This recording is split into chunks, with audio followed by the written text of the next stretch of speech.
Welcome to Crave the Rave, a naughty podcast for old school ravers who need a fix of the rave. I'm Lady Ibiza. And I'm Jess the Mess.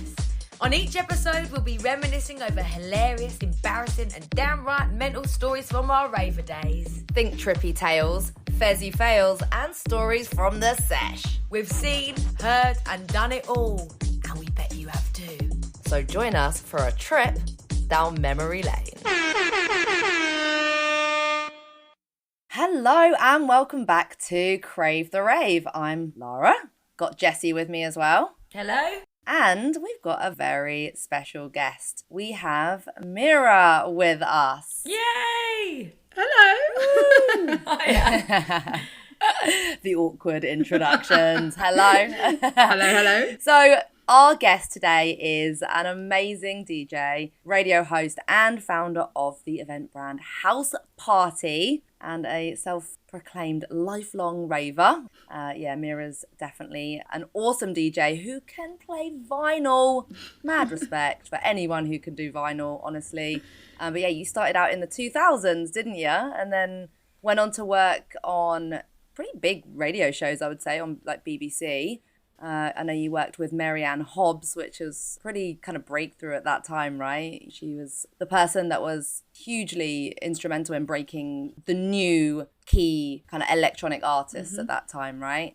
Yeah. And then, yeah, you've had a few kids and a few career changes since then. But now you're back and you're making some serious noise up in the scene. I love it. And doing your own parties with House Party. And I know you've been presenting on Select Radio. By the way, I listened to your latest show and I loved it. Oh, thank you. It was a real summery vibe. And I know you've been also featuring on lineups across London and beyond. So I'm very excited to know a little bit more about what you had going on and also some of your funny stories from the past, because that's what this podcast is all about. What an intro. What an intro. I thought it was never going to end. Yeah. Oh, what? It's like my life, I know. It's just, sorry. Oh, sorry, should we do a rewind, Jessie? Would you like to do it instead? If you think you can do a better job. Okay. Welcome, everybody, to Crave the Rave. We're here today with Meera. Woo! Is that it? Thanks. Yeah. Who's Meera, though? Who's Meera, Jess? Well, let's ask Meera. Who's Meera? Meera? Let's go for it. No, we're really happy to have you with us. Thank you so much for taking the time. We just wanted to have a chat with you because you're one of us. Yeah. You're a raver, and you know we've got a lot in common. So it's really nice to just reach out and have you on our pod. So thank you for that. Do you know, I'm buzzing because I have listened to you from the start pretty much, and every time I listen to you, I'm kind of butting in, like, you know, in my head, like, oh yeah. I remember when that happened to me, and oh my god, oh yeah, I totally think that about that, and so now, yeah, and I do often just share my thoughts. I've been chatting to you guys, you know, constantly, and it's just it's just wicked to finally be here and share with everyone. But yeah, and also going back to that vinyl thing, that's all there was. So it's funny, it's like people, they're like, oh my god, mad respect. And I think actually obviously now it's like, you know, you really have to go out of your way to learn how to do it, and it's not particularly necessary, but it is amazing, and it's very organic, and it's how it was, and it's a really cool skill to be able to have. But that's all there was in clubs. How did you learn it? I just taught myself. I was like, I was 18, so I started clubbing, I was actually like quite into rock music and indie and like, you know, bands, and I was like a little grungy, you know, little hanging around Camden and like going to like moshing around and stage diving and all that. And then I went to a rave and then did stuff, and suddenly my eyes were opened and my brain kind of rewired to like beats, and it was like, okay. But then there was also stuff like crossover stuff like Chemical Brothers, Fatboy Slim, stuff that, you know, that people into bands would also like, and like, so then I can't remember what, a friend of mine, actually Russell from Block Party, really randomly, he was a mate, I'm not really in touch with him anymore, but he was like, he had some decks, and I'd go and like have a little tinker with them, and a friend of his was getting rid of his, and it was like, I just learnt to drive, and he was like, right, you need to get down to Crystal Palace. I'm like, what the hell's that? A to Z. I had to get my A to Z out, dragged a mate with me, and we drove through London. Literally, I'd like barely driven like beyond like my local area, and went down to get these decks, which were at the time like really good. He'd only used them a little bit, so it was really a bargain, because like Technics are like, you know, the gold standard. And then drove back with my mate, and then we're literally like stopping, looking at the A to Z, and made it back. The decks made it back, and then I just took them up to uni in Manchester, and I sort of like taught myself, like, I don't know, you just have to listen and like learn about phrasing, and like it's different now. It's weird seeing DJs now, and it's all done very visually. But it was just, I just got stuck in. When you're at uni, people are just partying. Everyone wants a party, so you just throw in parties. So were you the person that, like, everybody invited round? Everyone needed a DJ in Manchester, didn't they? So were you, like, always on the go? Was somebody always needing you in Manchester? Well, but then there were loads of DJs. So, you know, your mates are, like, DJs, and then everyone else who just wants a party. So you'd all just jump on all the time, and it'd just be, like, these impromptu sets at 3 a.m. Like, but then, obviously, it was a lot more, you had to actually have the records. If you didn't just, you know, be going around, like, party to party with a bag of records, so you just have to use someone else's. Or I remember having to wheel them to like clubs, and like it was a bit more effort, but it was cool. There were no girls doing it. It was mad. Oh my god, it's so exciting getting that first pair of decks. I spoke about it on the pod when I thought I was a DJ, and Jessie came with me drove me to go pick up my first. We did the same. Oh really? Yeah, my first. I drove you. Yeah, my first set I just passed my test. Yeah, exactly. We were like that age. I think we were like 17.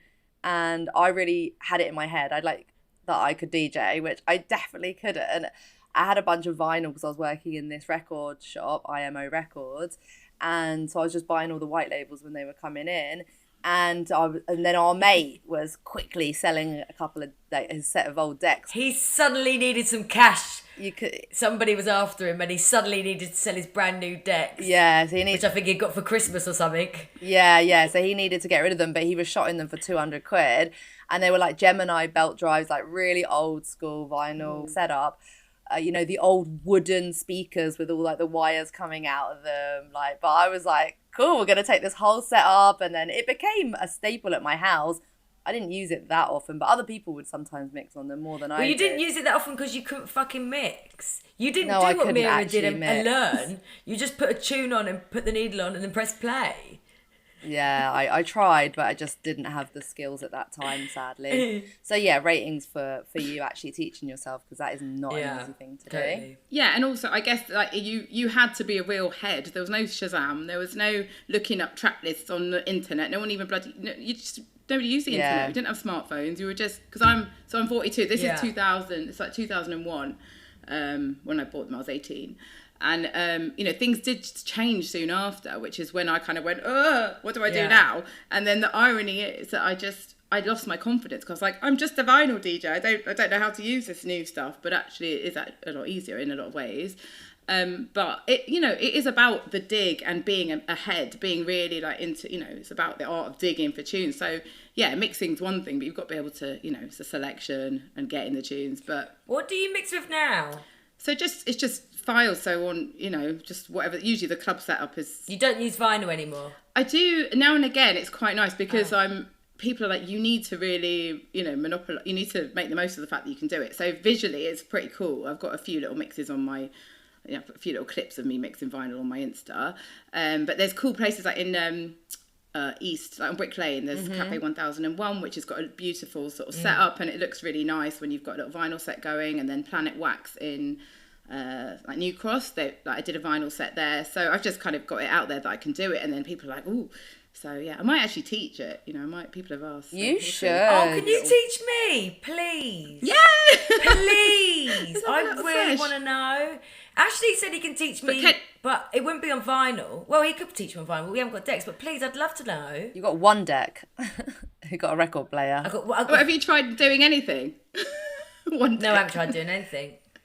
Well, it might be easier to teach you non-vinyl mixing, but it's about listening. You learn to listen. But anyway. But what about have you taught your kids?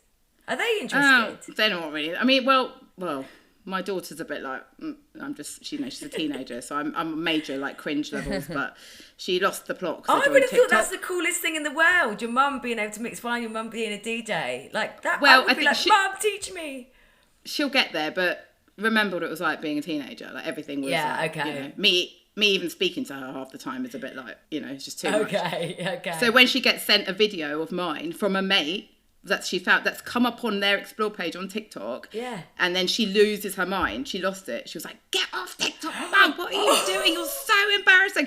And then my son goes, "Mum, it's okay. You've worked hard. Don't listen to her." And I was like, bless. But, you know, because it's tough as a musician, as a DJ, if you're making music as well, TikTok is key. Yeah, like, it's a way to get discovered. And I didn't do it until like 2 months ago because I was like, this is just for children, but it's not. Right. You know? So I've just had to ignore her because actually it has helped me. So. Yeah. There probably will be a day when they look and they go, bloody hell, Mum's really cool. Like, she's a DJ. She's on the radio. Look at what she's doing. It's amazing. It is not actually, because I only got back into it last year, right? So after that, so when I was 18, I did it for a few years through uni. I worked in radio in my 20s and I was doing kind of broadcast journalism, more like news-based stuff, not just music, which was it was more interesting in a way because, you know, you're getting into like the meat of like a story and like doing loads of packages and like editing and stuff. And I did a bit on Radio 1 and 1 Extra and that was cool. And then I just completely U-turned, became a teacher. And then, became a mum. And then I dabbled in it a little bit because I did a few kids raves. It was really funny. Oh, actually. Really? I did a few. And that was, because I found this that locally somebody was putting them on. And it was like, you know what they're called? Yeah. Like fish, big fish, little fish, stuff like that. Yeah. But it was local to me, but it was in a theatre. So it has full on production levels, like big, like cannons and like balloon drops and confetti, all this. And like kids running around like, you know, with hitting each other with glow sticks, and then parents going, "Oh yeah, I remember what this was like," you know, like playing like decent music to them. So I did a few of those, so I kind of dipped my toe in. And it was only last year, because prior to that was when I started raving again, because I hadn't done any of that through kind of most of motherhood, really. Kind of really switched off from it, and then I got back into clubbing, back into the rave, and I was like, I want to be behind the decks. Like, what's going on? Like that's such a part of me that's never left. And my mates were like, do it. And I've kind of blown some of their minds because I've set little goals for myself and sort of smashed them because, you know, it's one life. The time is ticking. Like, I've just got to do it now. Do you know what I mean? So how old are your kids now? So, 13, nearly 14. So, nearly 14 and 10. Okay. And the age that they are has obviously been kind of instrumental in the fact that I've been able to put myself back into this world in the way that I have. Yeah, so what's the relationship, would you say, like, that you have now to raving, to partying? Obviously, you're DJing, but it's different when you're working, isn't it? To like when you're raving, right? And I know you like to party these days, and you're kind of getting back into it. So tell us a little bit about like how that is being a mum and actually starting to let loose a little bit and enjoy yourself and kind of find that part of you again. It's funny, and also how has it changed from before? Yeah. So much. It's wild because I think that's the reason, one of the reasons, because I lost my confidence with like DJing. I lost my confidence, as a lot of mums might do as well, about even going out again, because you're like, I remember like Printworks passed me by.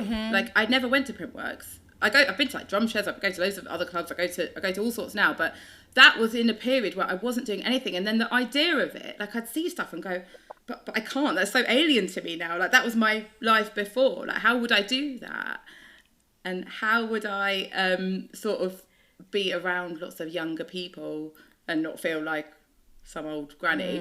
But when lockdown hit, it was actually quite a nice time because there was no FOMO. There was nothing. Like no one was doing anything. So I was there going, oh, well, doesn't matter. And I kind of really got into it. I was like, it was just a nice to just be. And then after, I don't know, I'd kind of had conversations with, I've made some new friends basically who, my previous raving a lot have all kind of slowed down, and like the most exciting thing they might do is go for a hike or something. And I'm like, so they're not really helpful to plug into anymore. Like they don't really want to. They're kind of a bit freaked out. I even told them I was doing this, and I asked them I was like, come on, help me think of some funny times, and some of them were like, it's all a bit traumatic, really. Like, I'm just like, that's so sad that you think it's traumatic. It was beautiful. Yeah. And then I managed to get a few stories out of them. Like, one of them was like, oh, yeah, do you remember when we all went to Barbados? And I was like, what? And I actually don't remember this. I think I was in the building, but I don't. But they apparently ran a bath and decided that they should all go to Barbados. And one of them was issuing flights to Barbados. So they all put their feet in this bath. And then one of them didn't understand. So she just put her her like slippers in the bath, and I was like, okay, there you go. So there are funny stories about when we used to get mashed up. It doesn't all have to be sinister and like, oh, I don't know. Wait, I didn't get that at all. Issuing flights to Barbados and the slippers in the bath, like, I completely don't understand the connection. It doesn't make any sense. It's just the definition of being fucked afterwards and being off your nut and going to Barbados. So they were like, we're going to Barbados, which means like, I don't know what, the bath became Barbados. Oh, you didn't actually go to Barbados? No, no, they were in like a flat in Manchester. Like, okay. Yeah, so anyway, so these are just some of the stories that my previous raving friends, that I managed to get some stuff out of them, because some of them were just going, oh God, that was so dark, and oh God, like, I was like, no, it wasn't all dark. Anyway, so I'm but maybe I felt like that like a little bit in my 30s. I was a bit like, oh God, those times, like, I don't want to do that anymore. But anyway, so in the last few years I've connected with a few kind of like-minded mums, so mums that like a party. You can kind of sniff them out, you know. As a mum, like, you go to like things and you're like, oh yeah, talking about, I don't know, when did they start school? Gardening. Like, oh yeah, weaning this, you know, just the kind of boring crap that like, that's Jessie. That you only have in common. That's not me. Fuck off. Sometimes. But then, like, you find you kind of can sniff them out, because you might be at some like party and some of them get a bit more excited than they need to over like some prosecco that's being handed out, or like, I don't know, at a kid's party, and then like, I don't know, you might have certain conversations, be like, okay, you're a bit fun, we can like spark up that side again. So anyway, that's happened, and I've got this like gang of like party mums. Nice. Who, some of them are they're pretty tame back home, but when we go to Ibiza, it's loose. It all just goes wild. And I think it's because they know they have to get up and not have to do shit. Yeah, well, that's the best way round. That's the way you want it to be. Like, you know, they are mums at the end of the day. You are mums. You have to be responsible human beings. You have to get on with the daily grind. But as soon as you're in Ibiza or Glastonbury or wherever you are, and you're out there, fucking have it. Like, you have to. You can't be mum all the fucking time. That's what's so beautiful about it, because you can totally escape and just plug back into, you know, the most difficult thing you have to think about is like what to wear, where to get some fun lovely stuff. Like, what a dilemma. Yeah. And that's how it was when we were younger and when we were at uni. And that's the difference, because in partying here now, I still do it, but I'm a lot more measured, you know, and I'm like, I just know I have to do stuff the next day. So I'm thinking, right.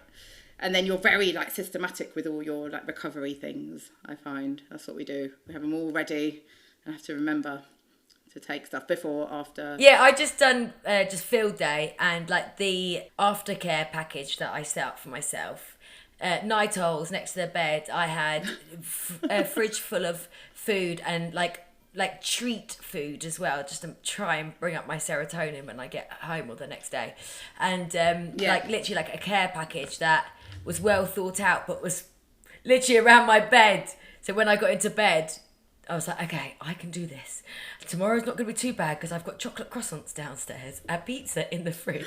I've got everything I could possibly need around me, painkillers, the whole lot. And then I'm thinking, back in the day, we didn't even bloody care about any of that. No. We didn't need any of that. Yeah, it was just like packet of crisps and carry on or something, you know. It was that's what it was in Ibiza. We like have like one really good meal, like it's like, you know, I don't know, like a poke bowl and like, I don't know, loads of eggs and like, and then get back on it. But yeah. So you've been going to Ibiza then in recent years then? Tell us about it. So so after lockdown, it's funny because I'd had some conversations obviously with my new party mum pals. And, you know, I was in a bit of a like, I felt a bit despondent and a bit kind of like, actually, maybe I do want to explore that side again, but it's never going to happen. And when am I ever going to go to Ibiza again? It's really sad. Also, because I had my children younger than a lot of my friends at the time, I feel like I kind of missed out in a way. Like my friends were still partying and it wasn't. I stopped a lot earlier. So I feel like, I'm obviously ready to do it again. Anyway, so I'd had these conversations, and then it was my birthday was in February. I can't remember when, like towards the end of like the main lockdown period. And they just turned up with flights. My mates turned up to my house with flights to Ibiza because I'd been having a bit of a rubbish time. And and then that just changed everything. So we just went that year. Oh, that's fun. And we just go every year now, and it's great. It's a real it's become like kind of a legendary thing that other people talk about that didn't even go. And so can you still do like a roll through? As in like night after night? Like as in still up till the next night kind of thing? I never heard you call it a roll through. A roll yeah, through. I was like, ooh. Really? Yeah, me neither. Are you joking? I've never heard you call it a roll through before. Roll through? Really? Yeah. Roll through. You Really? never said that before. I'd just call it a bender, like a 3-day bender. Yeah, like a bender. carry on. Yeah. Because that was interesting, because I listened to you talk about that and you were like, no, like, and actually, because the whole day thing is when I have got on it in the day, you kind of peak at like 6 p.m. or something, and then you're ready to just cut it at like, 10, 11. I'm like, no way.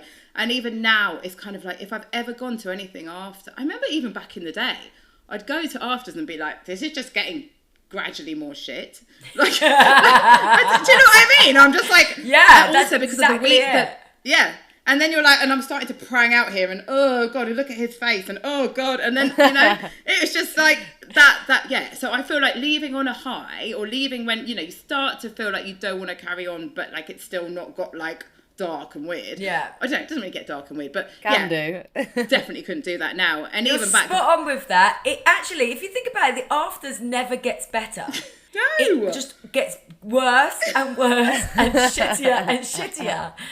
That's, I don't know, I've never thought about that like that, but it's so true. It does. Somebody starts falling asleep. Somebody else's energy is completely off. Someone decides to play some like thing, and you're like, shut the fuck. It's just never. It's never good. There'll be like two of the men that will go into a really deep conversation about something chain really smoking something ciggies that you can't get in the conversation with, and you don't want to get in the conversation with. But that's two people at the game that you have now got in the mix of people.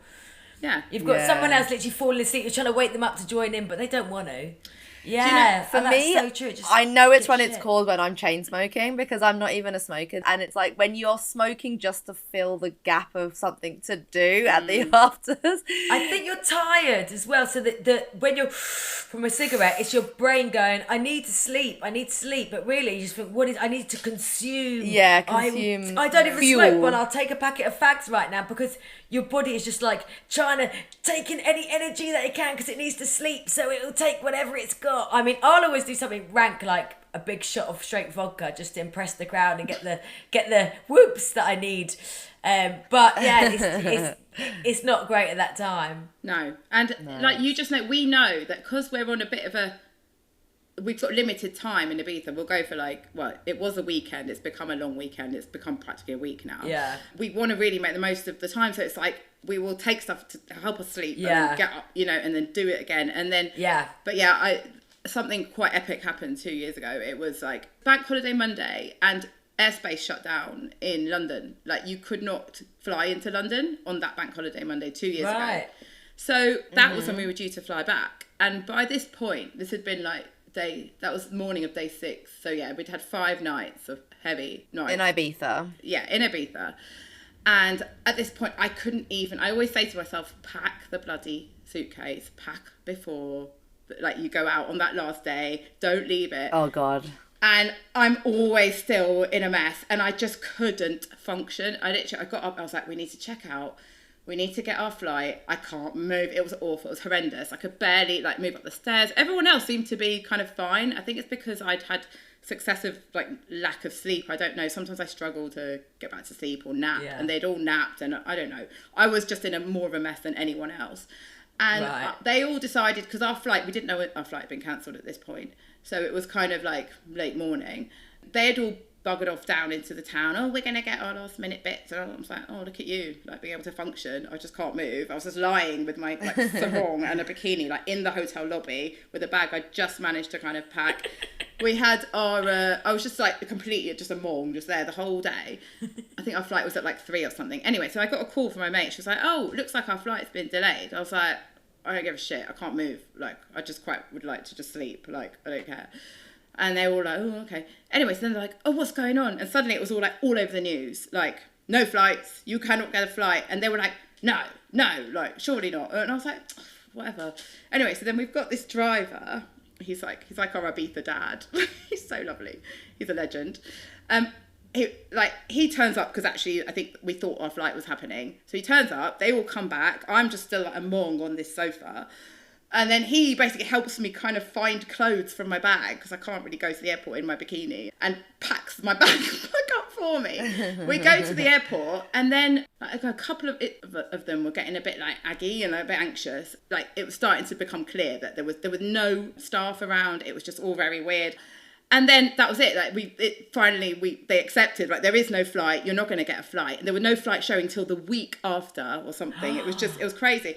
So then I suddenly woke up and I was like, yay! And then my mate looked at me, she was like, shut the fuck up. Like, she proper like laid into me. And which is not like her, but it was a bit like kind of Big Brother, like day 42, Armageddon. It was like everyone was on a weird level. My mate was freaking out because it was like, we've all got kids back home. Obviously, like, husbands were like, will you just come back now? Because some of them aren't cool about us having 6-day benders in Ibiza and just potentially prolonging the fact. And I remember my daughter was like, can you just come home? And I was like, can you just check the news? Like, I can't. But basically, it just became the most epic thing, because we ended up having like a bonus holiday. We couldn't get back. Oh. Yeah, we couldn't, like, but then there were like there was like a divide in the group. There were the ones that were freaking out and like constantly on like flight map, like trying to get flights. And I was just like, chill. We're all in this situation. What can we do? There's nothing you can do? It's the most chilled out I've ever been in my life. And it was like some sort of blessing from the gods, you know? It was like, who gets stuck in Ibiza? Like, and so basically I ended up having 3 extra days, 2 more club nights. Like, some of them managed to get home. They got to Brussels and then got a train. They had to get a Eurostar back home, and that is how I've actually got home. But I ended up having 3 extra nights, claimed everything back. I basically got a free holiday. Oh, that's amazing. That's exactly what you wished for. Like, you couldn't be any better. Yeah, it was. What else are you gonna do but get back on it? Like, I mean, at that point, it's an invitation. You got no choice but just to rack up a line. Exactly. And then the funniest bit was that, like, we'd like stashed, like, there was some stuff left over, and we'd like given it to someone, and then we were like, we need to get it back. And then we need it back. Yeah, I know. And then the funniest bit was the one that like lost her mind. She was also shouting about getting a helicopter. She was like going, but I just need to get home. I need to get a helicopter. I was like, we're not in like a forest or like some, like, what? This is not a bad situation to be in. Anyway, by 8 hours later, she was just on it in amnesia. It was just amazing. It was like complete U-turn. It was just amazing. It was epic. So, yeah, that's funny. Oh, that's amazing. I once went to Barcelona, and my mates lived out there, and I didn't want to come home. Me and my mate had flown out to surprise them, and we thought, should we stay another couple of nights? So I pretended to work. I called up work and said that my passport was stolen and that I now I've missed my flight and I'm going to have to get a new passport. Anyway, I said all that, like, literally lying through my fucking teeth. The audacity of me, I was just so casual about it. Yeah, like, I've lost my passport. They were really concerned about me, like, oh, are you okay? And I was like, yeah, it was really traumatic. Anyway, we booked our flight for like the day later or 2 days later. And then that night we went out to celebrate our extra night. Went out to a bar, and I got my fucking phone pickpocketed out of my pocket. Oh. And it was such karma for lying. And then I had to go and say to work, not only have I got my passport nicked, I've actually got my phone nicked as well. So this big elaborate lie became even bigger. So by the time I actually walked into the office, they were like, oh my God, your passport and your phone. Were they together? So you got the passport nicked first, did you? Oh my God, how unfortunate. Then the next night you got your phone. Oh God, you poor thing. Like, giving me hugs and stuff. And I was like, yeah. Oh, I thought, oh my God, I'm such a bad person. Probably on a come down, actually genuinely the worst upset. come down ever. Also, that same day when I walked into the office, there was like half the team there. I was like, where's Diddler? Oh, we've just made them redundant. Oh right. Okay, then, yeah, you've kept your job, but everyone else has gone. I was like, I don't deserve this job. I'm a bad person who lies to you. I don't deserve this job. Some faithful person that wouldn't say that they've lost their passport, they deserve this job over me. That's hilarious. But those extra days where we went out partying for those days non-stop were just like the best. I didn't care that anything got nicked. It was amazing and we loved it. It was like bonus days. Oh my God. Well, even when we went to Ibiza, Jessie, I had my flight meant to go back after. I think we originally were there for like a week or whatever.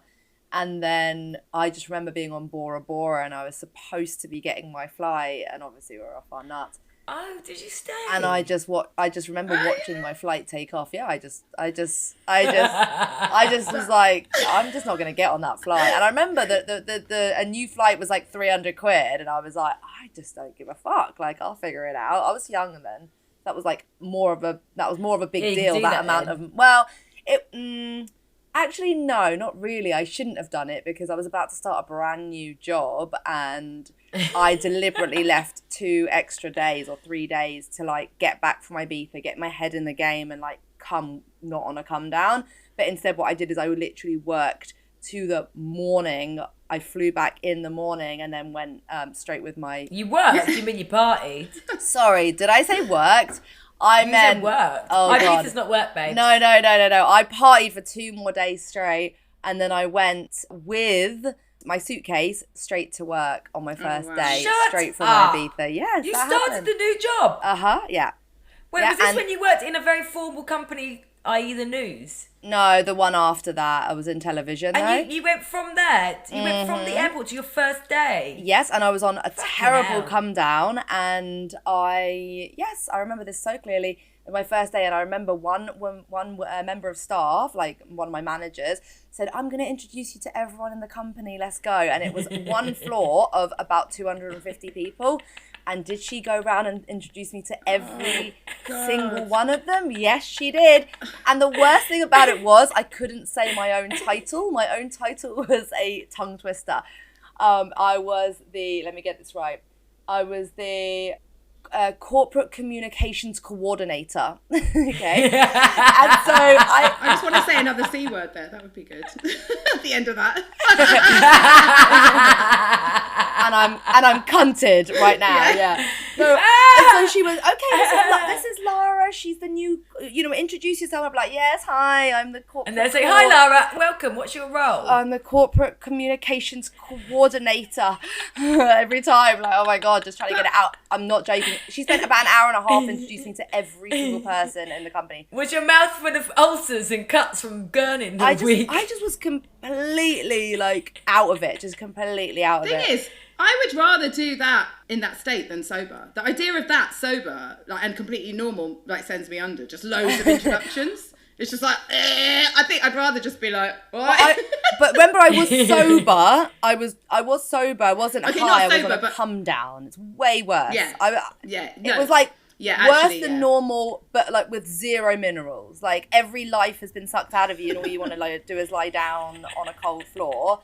But then being. And I bet the next day you couldn't remember one of them. No, not at all. Not a single person. So I was like, why is this happening to me? But anyway, those 2 days on Bora Bora Beach with no sleep were worth it. That's fun. Ibiza is one of those places. Because it's weird, because in Ibiza you see the planes, like, they literally look like they're landing on Bora Bora, don't they?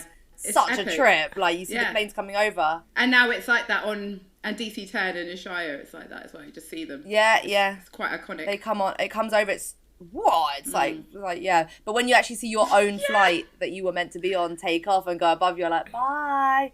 It was very quite a trip. I reckon that's happened a lot. Many times. You just know that's happened so many times. I once saw 2 people fall in love on the airplane on the way back from Ibiza. Really? So basically I was coming home on my own, leaving everyone there, and I come from the club. I couldn't even stand straight. I had such bad stomachache, and I was like sweating. I hadn't been to bed. Like I literally had taken like the last thing, like pretty much before, just as I left to get in the cab. Anyway, I got there, I couldn't stand, I was holding onto my suitcase, like, and anyway, got on the flight, thank God, sat down, and then the 2 people next to me were strangers, and they chatted the whole way. They're both beautiful girl, beautiful boy. They didn't know each other. They sat next to me, they chatted the whole way. I am like sleeping, but I'm listening in. They're flirting. They're getting on like a house of fire. They've got loads in common. And at the end, when they stood up, he was like, well, I guess I better take your number. And she was like, yeah. And I was like, I've just witnessed literally 2 people falling in love. I reckon they're still together now. I wonder if they'll remember the little grey child next to them that's gasping for air next to them. But I cocked it all. I watched the whole thing. It was like an entertainment thing. I just thought it was lovely. Why were you gasping for air? Well, I was in a bad way. I was in a bad way. Oh, on the way back I was from in a lot Ibiza. of pain from partying, and there was a lot going on that shouldn't be going on. I think, I was literally like, help, in the corner. So I wondered if that played a part in their love story. Well, clearly not. They didn't even notice me. Yeah, so you were working with on the show with Mary Anne Hobbs. Tell us a little bit about that. I mean, back in how long ago was that? 20 years ago? So that was kind of late 2000, maybe like 2007, 2008. So she'd already been on Radio 1 for a while because she's now on Six Music. But she was one of the ones really kind of breaking artists. Like, you know, she's a real trailblazer with what she digs for, what she finds. And like, she did it all herself. She would be like finding all these artists, but we would get into the station, we get sent bags of CDs and vinyls. And yeah, I would just be like sharing it with her, and like she'd played like Scream and Benga like in their early days, so a real kind of champion for dubstep and the sound. But it was very different because now when I get sent music all the time by producers and it just gets pinged, you know, into my inbox. So it was more a physical thing back then. So yeah, it was mad. She's lovely. She's wicked. Good time. Yeah, so it was so different back then. You literally had to receive the physical mixtape or music, right? Yeah. And then it's so different. And like what else is different is the way that you build like an identity as an artist, right? But also like the dance floors, like so many changes have happened that have happened through smartphones and the digital world, right? So not only, I know we spoke about this a bit before we went live and things, but it's like the idea of you have to look or feel like you need to present in a certain way, let's say, and have an online presence. Because it's not just about the sound anymore. Yeah, and people are kind of trying to strip that back. Like you keep seeing people now trying to enforce like a no phone policy. You see artists like MK, he did a post recently and he was like, look, I've just checked out this artist. He's got 200 followers. His music is insane. I'm not going to look at his follower count. I'm going to listen to what he's making. Love that. And more of that needs to be said because you do get, it's difficult. Like for me, I've had to just accept that in this world now, DJs, you'll get like an influencer who's got multiple thousand following. You get a model, you get somebody who does something else that just goes, okay, I'm going to DJ. And straight away, they'll get the gigs, they'll get the bookings because they've got the profile. Whereas before, you gained a profile because of what you were doing, because of your craft. Yeah. And that was it. Yeah. And how's that been, what's the experience been like for you playing out with phones in your face? Have you experienced that much? Well, not so much because actually, ironically, I've had to actually ask people to put phones in my face because I need the content, because I need content to get more gigs. So I'm like, but then they're having so much fun. It's a good mark of me doing my job because they're all having so much fun. They either forget or they're waving their phone around and the content's shit. So that's why you have to actually assign someone, or it's good having a videographer to do that. Because you do need to, unfortunately, you have to capture the vibe to then put it out so people then come to your events, book you as a DJ, so you very much need it. But yeah, if I was doing, you definitely don't want to see the likes of like, you know, what happens at a kind of music gig, you know, just like all those phones and people just looking through their phone, like what's the point of that? It just creates so much disconnection from the present moment when you're looking through a second screen. You're not really enjoying it. You're thinking, how good is the content? Yeah. Well, Meera, we've got some questions lined up for you. I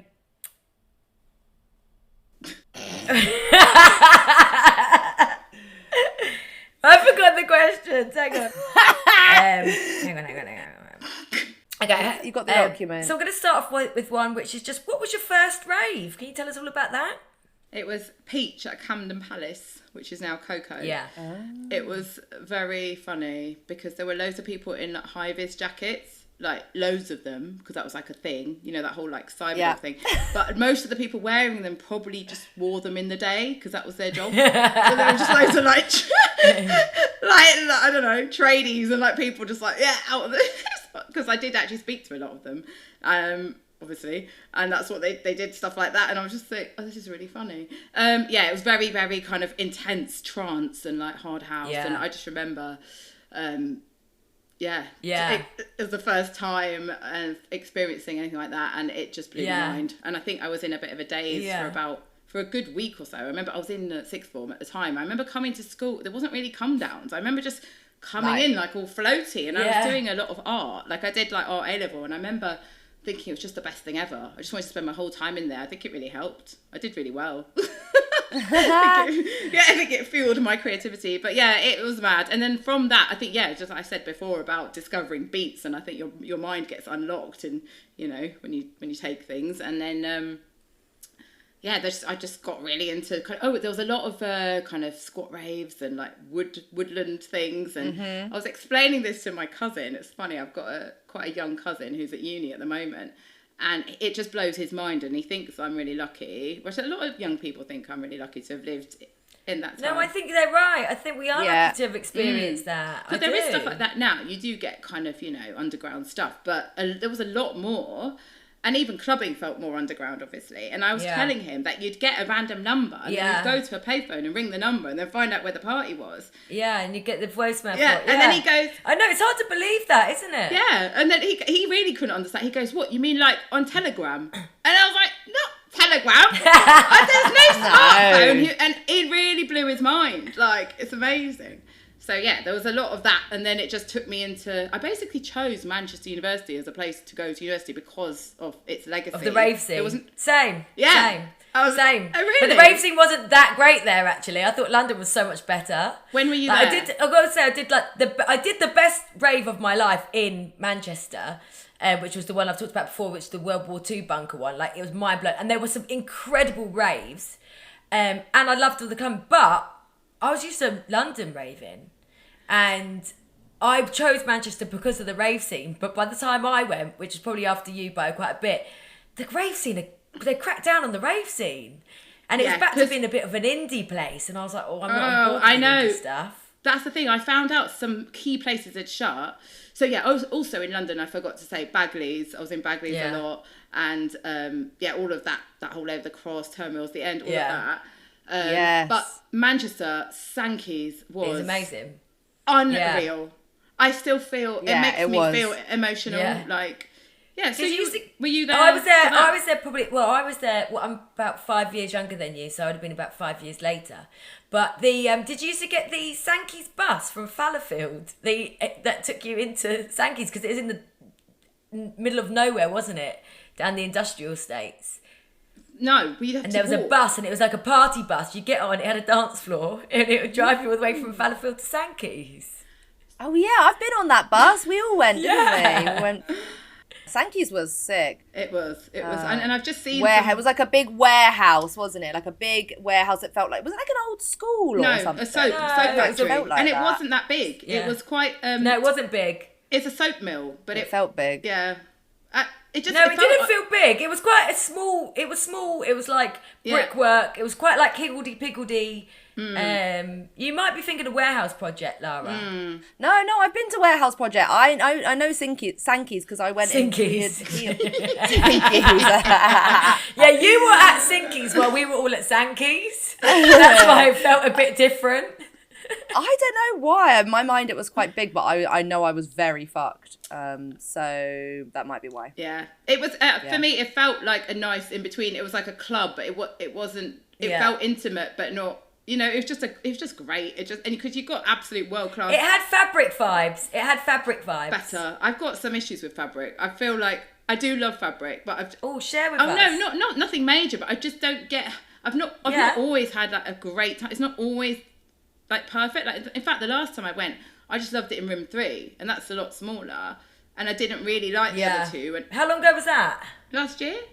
It was like a kind of day party, actually. Yeah, see, we haven't been in years. No. We haven't been in fucking years. No. So we can't comment on Fabric. We haven't been. Yeah. I mean, it depends on the night. It totally depends on the night. Yeah, it totally does. Yeah. I haven't been since that person died and they shut it down. I actually haven't been since they reopened it. So my friend had it's changed a lot. She got a right fright. She didn't even want to go back because of the levels of security. Oh my God. Yeah, I've heard that. Yeah. I think I have been since that happened. I have been once. And I actually thought it was fine. Okay. But that was still a long time ago, so I couldn't comment what it is like now. And actually, we went years ago, Lara, but it was probably one of the last times we went. And this was like about 10 years ago, so we were in our 20s, and we felt old. Yeah. Again, depends on the night, because I went to Drum Sheds, and I was dreading, because I was like, oh my God, we went to the Radio 1 event, Drum Sheds, last year.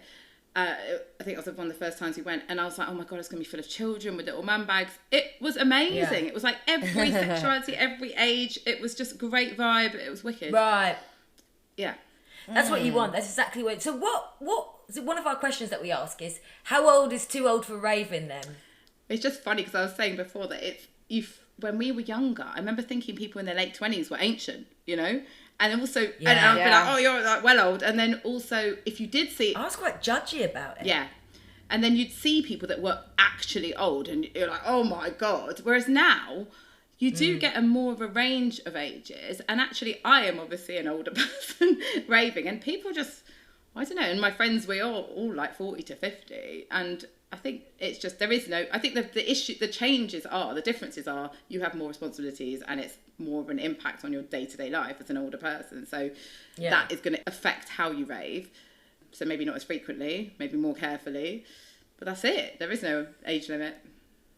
No, well, I completely agree. One of our listeners sent us a video on social media of somebody saying about, there was a comment of, where were they? There was a comment of, somebody had said that there was loads of oldies at the rave. It was Ibiza.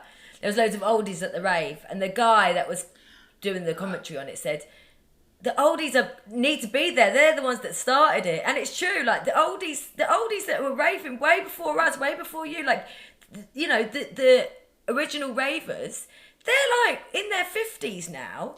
They belong at the rave. They were raving long before us and they paved the way for us. If it wasn't for them, we wouldn't be here raving in the clubs that we do. It wouldn't exist without them, you dumb fuck. Yeah, and also... yeah, exactly. And as a DJ, obviously, I had to really sort of be like, okay, I was worried that when I started again, I was like, it's going to be full of like 20-somethings. And I'd look at people and go, oh my God, if I was still doing it back then, if I'd carried on DJing and not stopped, where would I be now? Like, do you know what I mean? The levels. Wow, yeah. But I had to stop thinking that. And then people really appreciate like what I can bring to it. And actually, I know there's so much value that I can add because of the years, the decades I've spent devouring music in the rave and as a DJ. So you only get better. Cool. And you see like, just DJ, they don't stop DJing or producing music, you know. So I just think it's just gonna.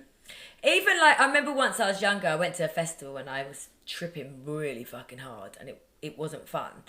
And all my mates were really young, and I went and found some older people and was like, am I okay? And they went, what have you taken? I told them, how old are you? Have you done that before? And I told them everything, and they went, yeah, you're gonna be all right. And I was like, oh, I just needed like someone that had been through it and was there, and you know what I mean? I just need someone to say, you're okay. Totally. Well, none of my mates could. They're all like, you know, early 20s, late teens, and like, I just needed the grown-ups who now I'm thankful that they're there to say, don't worry, you'll be all right.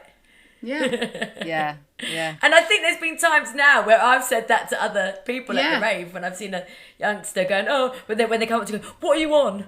Oh, bloody hell, that's only a question a kid would ask. What are you on? Because they're worried about what they've taken. But don't worry, you'll be all right. Yeah, just enjoy it. Just enjoy it, mate. I see like I saw a really young girl having some sort of meltdown, and like she was all really emotional. Like, you know, you have all those chats in the toilets, don't you? And then I was like, what's up? What's up? Yeah. She was like, oh. I was like, is it a boy? She was like, literally her world was like, I was like, oh. You know, it's just, I just said like, it's all right, just surround yourself with like good girls and like, fuck him, you know, and it was, I felt like I could impart some knowledge.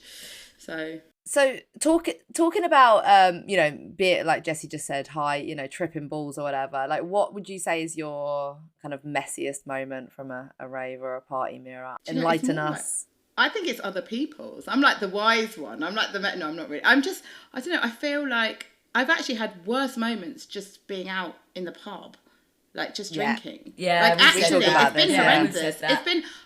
No, same. Yeah, because I'm on the level. I know I'm you know, in the zone with the music, with the rave. I know what I'm doing. I'm not going to take too much, you know. Yeah. But as soon as you're just out on an unpredictable night out with your mates in a pub crawl, that is when, like, the disasters happen. I mean, my friend thinks that I've ruined her Uber rating because I'm just constantly just puking up on the, because I don't know, there's been times where I can't really handle that much booze, so I will just get to a point where I can't see and I'm puking. She's like, get her home, orders the Uber. I'm like, stop ordering the Uber while I'm mid puke, because they just turn up and then swerve around. So like, that's that. And I don't know, I just at one time I think I had COVID, and I think it was one of those such weird COVID memories where people were kind of emerging back to life again. And I remember it was like one of my mates' 50th actually, and we were all like, we need to go out. And one of them had COVID, so she couldn't, so she was just kind of like waving at us from like the window. And then I think we were like, okay, let's just go. So we went to just like the local Irish pub. I think I'd had COVID, so I was feeling a bit weird, but I was like, ugh. And I'd had like 3 drinks, and then suddenly I couldn't see. I don't know what happened. Like, it felt like how it would feel to have your drink spiked, but I know I hadn't, because I was just like in like a little pub, and and then they were all like, oh, where should we go? And I was just, there's pictures of people like smiling, and there's me in the corner like with just like puking. And it was like 9 o'clock and I had to go home. And then I remember at one point we bumped into someone, and then she was like, my mate goes, oh, she's much better on uppers. Have you got a line? He was like, oh yeah, here we go. And he's like holding his phone out with a line while I'm like mid-puke outside a pub. I was just like, yeah. And then she calls an Uber. So, no, you're the same as us. That's exactly the same as us. Like, I don't like a night of drinking. My engagement party, I had shots, and I got carried home at like 9 p.m. and all my family are there, friends and family from abroad had come over. Ashley proposed to me in front of everyone. I didn't know it was going to happen, so I was quite unprepared, you know. And anyway, I had a drink straight away, Prosecco. I don't really drink Prosecco. I can't really handle Prosecco. Drank Prosecco, then a shot, and before I knew it, I was carried home from the pub at like 9:30. I don't remember any of it. Absolutely paralytic, because I can't just drink. No. Yeah. There were a couple of funny things that happened with people taking too much, like edibles. So, you know, you sort of think, edibles are kind of harmless, so just a little bit of this, it seems really accessible. But actually, they're so potent if you just have too much. So weed edibles. Yeah. So we were actually on a spa break. It was like a mum's, like, meant to be relaxing, a little spa break. And we thought, oh, let's have some edibles just on one of the nights. And it was just awful. It was really bad. We completely like ruined it. People were like, I don't know, we just had too much. And we could watch us all, like, 2 of them didn't take it, 3 of us did. And I remember one of them, so I always put too much trust in certain people. I'm like, oh yeah, she seems responsible and reliable. I'll just do what she does. And so one of them, she just went, oh, that's nice. I mean, it's kind of maybe my fault, because the person I got them off, a friend, had told me just have half, and I just kind of forgot that, and I didn't share that information. So then I just relied on my friend to be the guinea pig. So she just went, oh, and just like doshed one. And we all sat around this posh like dinner table thing, and we were like, let's go and sit over here. So we're all sitting this after dinner thing, and like she's just like kind of looks a bit weird. And then it was like a domino, because I'd had a bit after her, then one of the others had it after her. And then I started to see this clock, and I was like, the clock was like, it was just really trippy and weird. It just wasn't fun. I was like, what the hell is going on? Then the third one was looking at us going, what the hell's wrong with them? Like, I'm fine. And then she went under. And then the first one just kept vocalising how shit she was feeling. She was like, this isn't good. My body feels really weird. This isn't good. And then I was just like, shut up. And at one point I was just like, right, I need to take control of this. Even though I feel like death, I feel like this is just horrendous. I'm going to just pretend everything's fine. So I said, let's go to bed now. I was basically trying to like shut them down. I was like, right, you get in the bath, you get in bed, just put your pajamas on, it's all fine. I feel fine now. And they were like, you're not fine. So anyway, and then the other 2 were just looking at us going, we're really fucking glad we didn't have any of that. Weed edibles, they're so fucking strong. I will not touch an edible. And I like weed. I will not touch an edible. People are like, just have one of these gummies, whatever. I'm like, nope, I'd much rather smoke a few tokes on a joint. I know exactly where I stand. I will not have an edible. They're too unpredictable. I've had it where I'm literally become a zombie from a small amount of cookies. So no, thank you. I couldn't handle. I'm never going to take them. I just couldn't handle it. I know that. No. But I like your thoughts of like, oh, we're going to a spa. We can't possibly just be sober. I know. So we got to bring something with I've had that because we did it once, and it was just giggly, and we just did silly like karaoke, dancing, and it was kind of giggly. It was off like a little weed vape. But then this was just beyond. It just went completely to another level. We were literally like, how do we break it to our children that we are dead? Like, you know, it was like that. It was like, we're not dead and we're not dying. It was just. Oh my God. That's like the, it just reminds me of what we've talked about before with the, don't take them telling me in school that if you take ecstasy, your head will explode, or with weed, you know, the whole world will melt or whatever, you know. Like, did you ever hear any of those? We've spoken about this before on the podcast. Did you ever, Meera, hear any of like, these raving myths, you know, if you take ecstasy, your head will explode? Or we talked a lot about we had an episode where we talked about urinal man, the guy that pees on you, or snorkel man at Glastonbury that swims around in the toilets underneath. Yes, because I asked my friends and they remembered that. They remembered the snorkel man, but I They remembered Really? the snorkel man. They remembered snorkel man. Yeah. Thank you. They said that. Thank you. Yeah. So there's that. But then I just remember like loads of myths going around, like that some famous person had died. Like, you know, you'd be at a festival, it'd be like, oh, like Gary Lineker's dead. Like, oh, is he? It's like, no. Gary Lineker. So it didn't really. Really? He's just come and done a speech on the pyramid stage about world peace. No, this was like 20 years ago or whatever it was. Yeah, just some random. Oh, that's funny. He's on the Walker's stand over there. What do you mean? Yeah. Gary Lineker. What? Another question I wanted to ask you actually that I'm curious about is what was your sesh style, if you like, you know, like some people, they kind of hit it hard out the gate and then but they're like done by sunrise, or you've got those people that are more like slow burner, just take it easy, but then like last man standing right till the end of the night, or like me, who would go for I love the rave and the music, but really I just couldn't wait to get to the afters to chat shit. That's absolutely not your vibe, is it?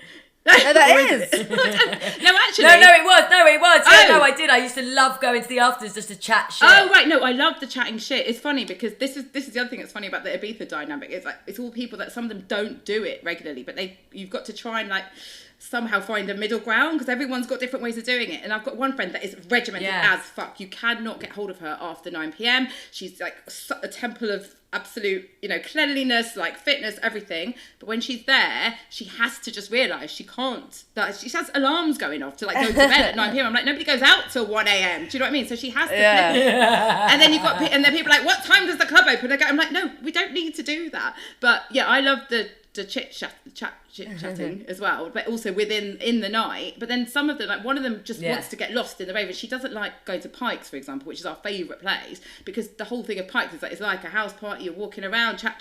She don't like that. She just wants to go and dance. Whereas like, and one of them doesn't really want to dance, she just wants to chat shit. So like you've got to kind of but I like a bit of it. I like it all. I like clubs where you've got places where you can go and like and, you know, explore, and I also, it's not about the afters anymore, and it really probably wasn't back then because it did just decline and get weird.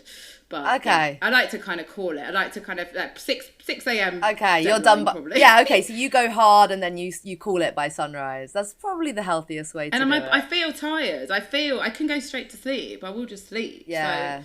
So, okay. But the problem is waking up. I'll always wake up like 4 hours later, whatever time I go to bed. So that's the problem. But random question, but we ask everyone this, Meera. What was your first email address? It was rockdafunkybeats@hotmail.com. It doesn't make sense, so awful, but I love it. Da Funky Beats. Yeah. All right, that's a good one. Beats.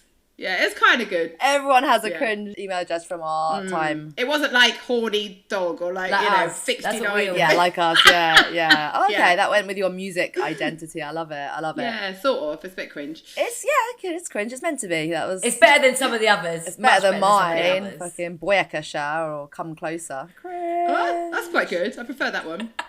And then you obviously have a lot of experience being in the rave, in the party. Do you have a partying wisdom tip for us and our listeners? Hydrate. I think just prepare. I think have all your provisions, you know, the stuff that's going to make you feel not like dog shit. Don't just go all in and be like, yeah. Think about all the fun party stuff without the stuff that's going to make you feel not horrendous. And I think also one life, you know, don't have preconceptions about anything, and just go with it, because it's just enjoy it. Enjoy it. All right. Love that. Yeah. Very good. Well, it's been an absolute pleasure to have you here, Meera. We could talk all day. I've loved it. You're literally one of ours. It's so fun. It's so fun chatting to you. I love your story. There's so much more I can probably say, but it's... We'll get you back on. We'll have you back on.